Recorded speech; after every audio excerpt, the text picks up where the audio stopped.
Einstein का जो दीनी मजहबी नजरिया वो क्या था, और इस्लाम से मुतालिक उसका ख्याल कैसा था? इस्लाम के मुतालिक तो आइंस्टाइन का कोई नज़रिया भी नहीं है।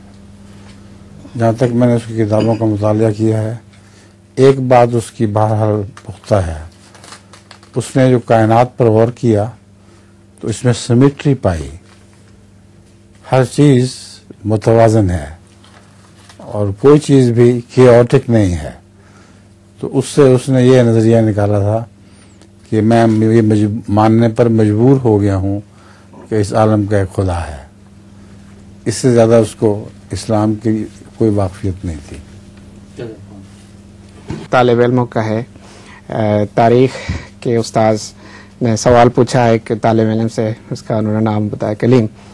तो पूछा गया है, कलीम बताओ कि जो पानीपत की जो जंग है वो कब हुई है और कितने लोग मरे हैं? तो उसने बताया कि पानीपत का तो पता नहीं, इधर जो बुरी गंगा है उधर जो डूब के 50 लोग मर गए हैं। अच्छा।